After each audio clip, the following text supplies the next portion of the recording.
কমছেই না হামের প্রকোপ। হাম পরিস্থিতির আরও খবর জানাতে রাজশাহী থেকে আমাদের সঙ্গে যুক্ত হচ্ছেন আবরার শাহীর। আবরার, রাজশাহীর হাম পরিস্থিতির উন্নতি হয়েছে কি কিছুটা? নগদ নিয়ে এলো হার না মানা হার অফার। সর্বনিম্ন 10,000 টাকা রেমিটেন্স নগদে পাঠালে থাকছে স্বর্ণের হার জেতার সুযোগ। দেশের অন্যান্য অঞ্চলের তুলনায় রাজশাহীর অবস্থা কিন্তু গত এক মাস ধরে যথেষ্ট ভালো, এবং এখানকার যে হামের ঊর্ধ্বগতি ছিল সেটা কিন্তু এক মাস থেকে নিম্নমুখী। কারণ এই জন্যই চিকিৎসকরা বলেছেন রাজশাহী মেডিকেলে যে আগে শত শত শিশু ভর্তি ছিল, সেই শিশু সংখ্যা যেমন কমেছে, গত এক মাসে কিন্তু এখানে কোনো শিশুই আর মারা যায়নি। শুধু সরকারি মেডিকেলেও না, বেসরকারি মেডিকেলগুলোতেও কিন্তু আমরা হামে মৃত্যুর কোনো ঘটনা এখন পর্যন্ত পাইনি।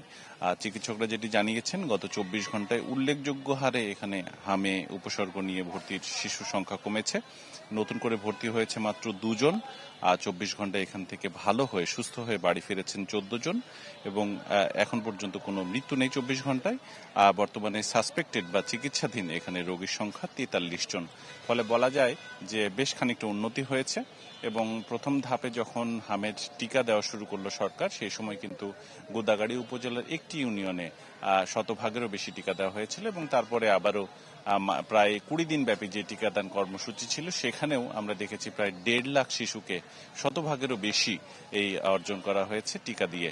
ফলে এখানকার চিকিৎসকরা যেটি বলছেন যে ইমিউনিটি সিস্টেমটা অনেকটা ডেভেলপ করেছে এই শিশুদের মধ্যে, এবং পাশাপাশি যে সচেতনতাটা তৈরি হয়েছিল শিশুদেরকে বিশেষ করে ভিটামিন এ, বি এই দিক থেকে, ফলে শিশুদের কিন্তু হামে আক্রান্তের যে হার সেটি অনেকটাই কমে এসেছে, এবং চিকিৎসকরা চেষ্টা করছেন।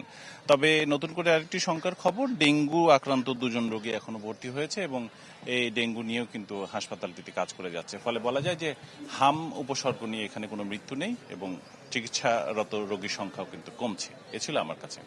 আবরার, আপনাকে ধন্যবাদ। দর্শক, আবরার শাহীর আমাদের সঙ্গে যুক্ত হয়েছেন রাজশাহী থেকে।